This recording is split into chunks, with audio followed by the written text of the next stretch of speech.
আজকের ভিডিওটা একটু অন্যরকম। ব্যাগ নিয়ে চলে এলাম রান্নাঘরে।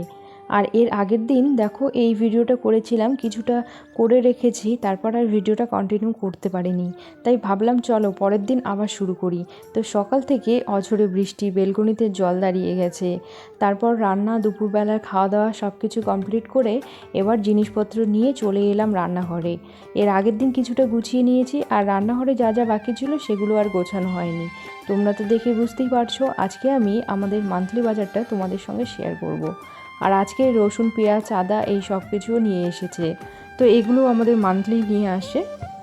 আর এদিকে দেখো সব মশলা যা যা এনেছে প্লাস্টিকের মধ্যে রেখেছিলাম, সেটা মেঝেতে ঢেলে দিয়ে এবার বসে পড়লাম যা যা এনেছে সব ঢালতে। এদিকে দেখো লঙ্কা দিয়েই শুরু করলাম। আর এর আগের মাসে যে লঙ্কা এনেছিল সেখান থেকে অনেক লঙ্কা আছে, আবার নিয়ে এসেছে। তো সেগুলো একটু ঢেলে রাখলাম, কারণ নতুন যেগুলো এনেছে সেগুলোই নিচে রাখবো, আর আগের যেগুলো ছিল পুরনোগুলো সেগুলো উপরে রাখবো। তাহলে তাড়াতাড়ি খেয়ে সব কিছু আর কি ঠিকঠাক থাকবে এরকম। তো যাই হোক, এবার আটাটা ঢেলে নেব। আর আটা আমাদের এই মাসে খুব কমই নিয়ে এসেছে, কারণ সকালের দিকে 10টার মধ্যে ভাতই হয়। তো টিফিন আর কখন খাবো সেভাবে আর খাওয়া হয় না। আর এর আগের মাসে কিন্তু 5 কিলো আটা নিয়ে এসেছে, এই মাসে তাই কম বলেছিলাম। তো আটা কিছুটা ছিল, তো সেটাও ঢেলে রেখে দিলাম। আর সব রেখে দিয়ে এবার আমি ডাল ঢালতে বসলাম।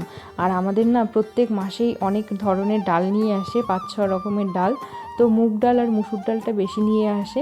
এবার মুগ ডাল এনেছে, মুসুর ডাল এনেছে, বুট ডাল এনেছে, অড়হর ডাল এনেছে, রাজমা এনেছে, তড়কা ডাল, তারপরে গোল যে মটর হয় সবুজ যে ডালটা, সেটা আনতে বলিনি, এর আগের মাসে যেটা এনেছে সেটাই রয়ে গেছে।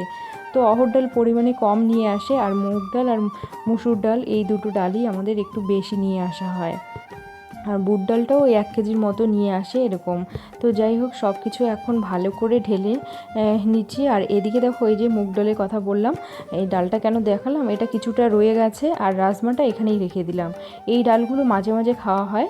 আর তোমাদের সঙ্গে একটা পাঁপড় দেখাই, দেখো এই নবদুর্গা, এই পাঁপড়টা কিন্তু আমার খেতে দারুণ লাগে। এটা 1 প্যাকেট নিয়ে আসলেই আমাদের 1 মাস হয়ে যায়।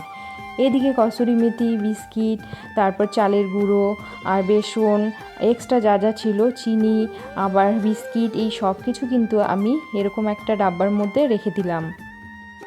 আর এটা নিচেই থাকে। তারপর সব কিছু আমার গোছানো হয়ে গেছে।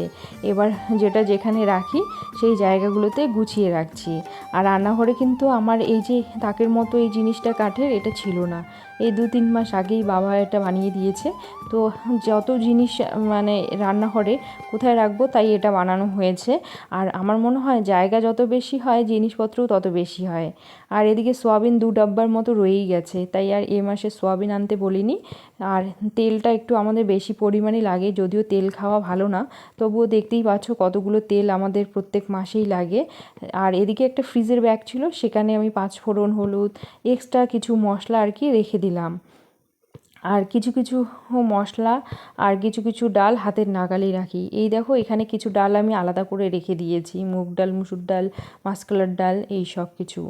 আর এখন লবণ হলুদ শেষ হয়ে গেছে, সেগুলোও ঢেলে রেখে দিচ্ছি। আর তারপর আমি মশলাগুলোকেও ঢেলে রাখবো। আর আমি এভাবেই মানে আলাদা আলাদা করে রেখে দিই, 2 জায়গায় ভাগ করে রেখে দিই। মশলাটাও ঢেলে নিচ্ছি, জিরে গুঁড়ো শেষ হয়েছে। আর এই মশলাগুলো আমি হাতের নাগালেই রাখি, কারণ রান্না করার সময় সুবিধা হয়। এখানে এলাচ, দারচিনি, তারপর লং, গোলমরিচ, 5 ফোড়ন, কালো জিরে, জিরে, গোটা জিরে সব কিছু কিন্তু রেখে দিলাম। এবার এত মশলা ঢেলেছি, সব কিছু করে কিন্তু রান্নাঘরটা একটু নোংরাও হয়ে গেছে। তো এবার রান্নাঘরটা পরিষ্কার করে নিলাম। আর আজকের আমার এই মিনি ব্লগটা তোমাদের কেমন লাগলো তোমরা কিন্তু অবশ্যই কমেন্টে জানিও। আর রান্নাঘর পরিষ্কার করতে করতে অনেক ডাব্বা বের হয়েছে, এগুলো আর ইউজ করব না, এগুলো ফেলে দিলব। সবার শেষে এই যে চালের বস্তাটা, এটা কিন্তু আর ঢালা হলো না। এই চালের বস্তাটা রান্নাঘরে আমার এরকম একটা লাল বালতি আছে অনেক বড়, এটাতেই আমার রেখে দিই আর কি। তো সেটা ও এসে ঢেলে দিবে, অনেক ভারী, এটা আর ঢালতে পারবো না। আর পুরো রান্নাঘরটা চলো তোমাদেরকে দেখিয়ে দিলাম। আর রান্নাঘরটা আমি প্রত্যেক দিনই ভাবি ভালো করে গুছিয়ে সুন্দর করে রাখবো, কিন্তু আর সেটা করে উঠতে পারি না, যতটুকু পারি আর কি করি। আর এদিকে মুড়ি, বিস্কিট, চিনি, চা পাতা, সেটাও কিন্তু আমার হাতের নাগালেই থাকে। তো যাই হোক, আজকের ভিডিওটা টাটা করছি এখানেই। দেখা হচ্ছে পরের কোনো ভালো ভিডিওতে। আর আমার ভিডিওটা কেমন লাগলো অবশ্যই কমেন্টে জানিও। টাটা।